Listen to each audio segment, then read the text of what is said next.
Building on the other two definitions, we can now define business process mapping.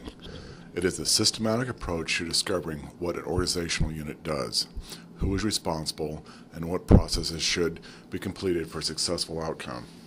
Business process mapping is typically documented in both written form and visually in a flowchart.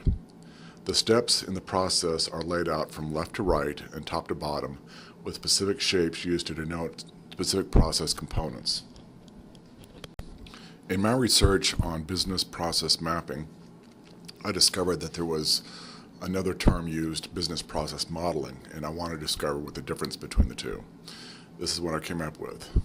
Business process mapping is sometimes referred to as business process modeling. However, the term modeling tends to indicate a more standardized and formal approach. Keep that in mind as we go forward. In our module notes, there is some information presented that I think will be useful for this presentation. It's the basics of business process mapping. Overarching principles we need to keep in mind. A process should be outcome-oriented, has customers and stakeholders. Each process has a trigger event and is part of an interrelated set of tasks. Processes should be a verb-noun phrase. That's how they should be named. Initiation and organization. Brainstorm to identify processes. Do not consider sequence initially. Process have trigger events. Customers often trigger the process. Processes have specific goals. Group into trigger events, candidate process, and milestone or end results. Next, to fully understand a model or a mapping, we need to discuss business process modeling and notation. Flow and connecting objects. The following are used by the BPN. Swim lanes. When we first embarked on our graphics assignments, I didn't realize that there was actually a pool, but after looking at the notation, there actually is a pool, and it's represented by that particular symbol. And then there's a lane within a pool, or the whole pool can be a lane. Events. There's a start event, which is the non-bolded circle, and the end event, which is a bolded circle. There's some flow objects that are used in the following example. The first one is a sequence flow, and the second one is called an association. In other words, there's a relationship between two different objects. And there's also a gateway, an exclusive gateway, a parallel gateway, and an inclusive gateway. And I'll explain more in the following example. And then an artifact, where if you need to add some text anywhere on the diagram. And then the only other activity that we're going to use in the following example is called a general task. For my example, I chose shipment process of a hardware retailer. In the mapping, there is only one pool, and different lanes are the people involved in the process. The plain start event, good to ship, indicates that this preparation should be done now. Right after the instantation of the process, there are two things that need to be done in parallel, as the parallel gateway indicates.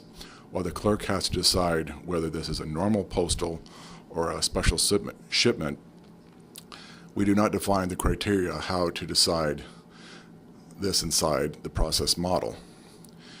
The warehouse worker can already start packing the goods.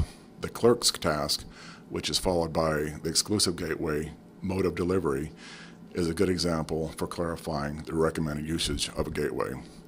The gateway is not responsible for the decision whether this is a special or postal shipment. Instead, this decision is undertaken in the activity before.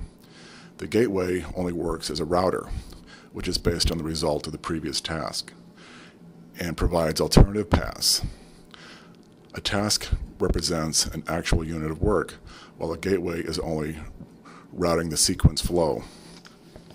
This gateway is called exclusive because only one of the following two branches can be traversed.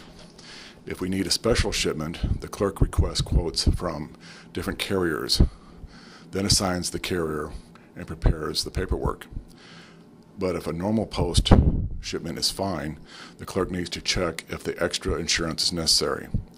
If the extra insurance is required, the logistics manager has to take out that insurance. In any case, the clerk has to fill in a postal label for the shipment.